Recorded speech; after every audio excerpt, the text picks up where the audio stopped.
Diriwayatkan bahwa ada dua malaikat yang bertemu di langit keempat. Dua malaikat ini saling menceritakan atas sesuatu yang mereka lakukan. Salah satu dari mereka bertanya, "Kemana kamu pergi?" Lalu malaikat yang satunya menjawab, "Aku pergi untuk masalah yang cukup menakjubkan." Yang menakjubkan adalah, di suatu negeri ada seorang pria Yahudi yang kematiannya sudah dekat. Saat itu, pria Yahudi tersebut menginginkan seekor ikan. Tapi, di laut negeri itu tak ada satu ekor pun yang bisa ditangkap. Lalu, Allah memerintahkanku untuk menggerakkan dan mengarahkan ikan ke arah jaring mereka, supaya mereka bisa menangkapkan ikan untuk Yahudi tadi. Itu semua karena dia tidak melakukan suatu kebaikan, kecuali Allah langsung membalasnya di dunia. Dan tidaklah tersisa kebaikan darinya kecuali hanya satu kebaikan saja yang belum terbalas. Terus selain itu, agar ia meninggalkan dunia tanpa membawa satu amal pun ke akhirat. Setelah malaikat yang pertama selesai bercerita, malaikat satunya berkata, "Sesungguhnya Allah juga mengutusku untuk perkara yang menakjubkan." Yang menakjubkan adalah, di suatu negeri terdapat seorang soleh, kematiannya sudah dekat. Orang soleh ini tidak melakukan keburukan dan dosa, kecuali Allah langsung membalasnya. Dan tidak tersisa keburukan darinya, kecuali hanya satu keburukan saja yang belum terbalas. Waktu itu, orang soleh tersebut memiliki minyak zaitun yang digunakan untuk kesehatan tubuhnya. Lalu Allah mengutusku untuk menumpahkan minyak zaitun tersebut. Sehingga dengan minyak zaitun yang tumpah tadi, ia terhalang dari menggunakannya.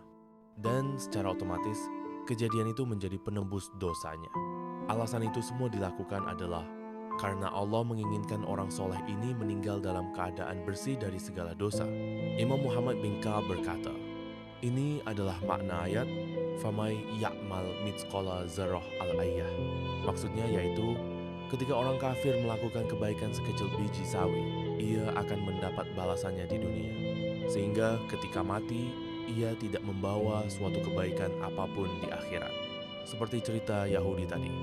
Begitu juga orang mukmin. Ketika orang mukmin melakukan suatu keburukan, ia pun akan mendapatkan balasan keburukannya di dunia. Sehingga ketika meninggal, ia dalam keadaan bersih dari segala dosa. Seperti cerita orang soleh di atas. Kesimpulan cerita, kisah tadi menjelaskan bahwa ayat "Famay ya'mal mithqala dzarrah al-ayyah" menjadi dalil dan bukti pembalasan amal ketika di dunia. Hanya saja beda orang, yaitu yang satu kafir dan satunya mukmin. Dan ada juga yang menjadikan ayat tersebut sebagai dalil pembalasan amal ketika di akhirat, baik itu mukmin ataupun kafir. Yang jelas, cerita tadi menginformasikan kepada kita bahwa setiap amal perbuatan, entah baik atau buruk, besar ataupun kecil, semua akan ada balasannya, baik ketika di dunia ataupun ketika di akhirat. Masih ada cerita lagi. Kisah pemabuk bersolawat.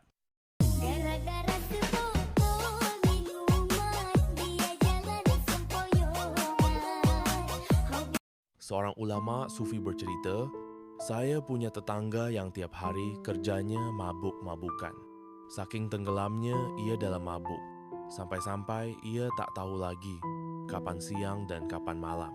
Sudah ku nasehatin, tapi gak didengerin. Sudah ku suruh tobat, tapi tetap maksiat. Hingga akhirnya, suatu hari ia meninggal.